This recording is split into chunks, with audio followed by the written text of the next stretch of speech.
Hello everybody, I'm Tom, and this is the OnePlus 12, and I think it's one of the best smartphones you can get under $1,000.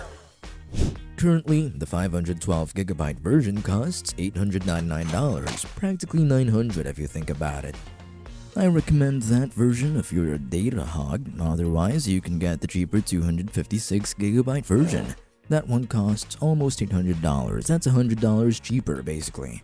Yeah, that's true, you could get the OnePlus 13 instead. It's newer, but it's more expensive.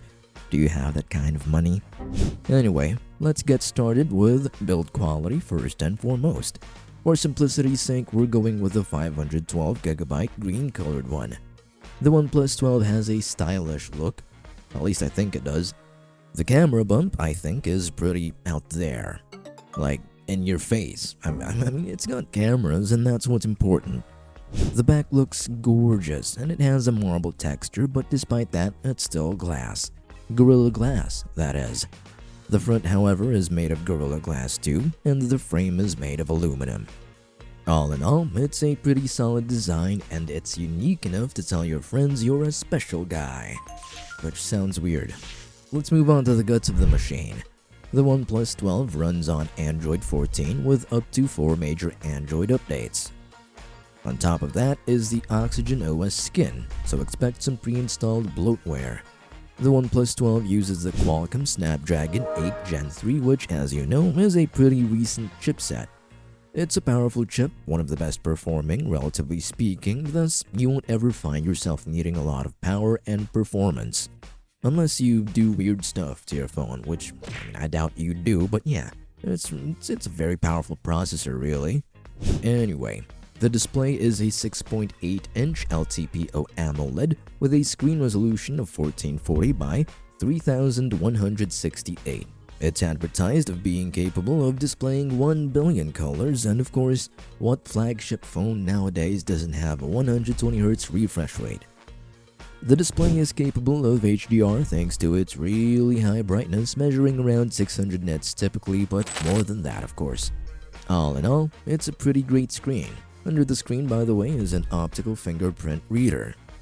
Not quite as fancy as those ultrasonic ones, but it's there. Now, as I've mentioned, the OnePlus 12 has 512GB of storage.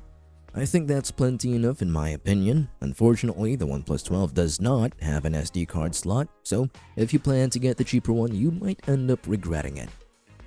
The RAM also varies for each variant of the phone you get, but the very base model with the 256GB of RAM has 12GB of memory, which is already quite a lot for a phone.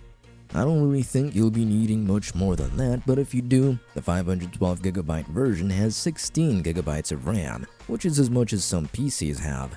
Well, to be fair, that comparison was rather stupid. It's not going to be quite as good because cell phones and PCs are different, you know?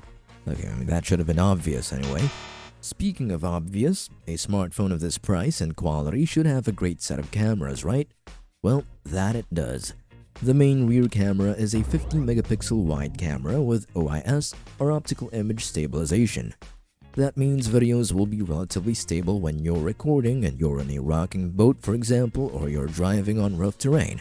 To be fair, I don't know why you'd be recording on your phone while driving, that's kind of dangerous, but I mean, yay, OIS, right? We also have a 64-megapixel periscope telephoto camera with 3 times optical zoom, and it's also got OIS. The third camera is a 38-megapixel ultra-wide camera, but this time it doesn't have OIS. The selfie camera, on the other hand, or should I say screen, is a 32-megapixel wide camera. All in all, the cameras are great, really. Now let's talk about the battery. I think that's a really important topic.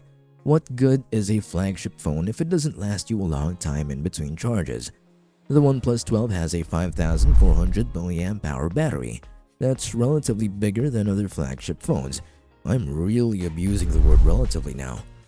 Charging speed is excellent, and by excellent, I mean 80 watts of charging for the US, and if you prefer wireless charging for some reason, you won't have to worry about being handicapped by abysmal charging speeds on other flagship phones.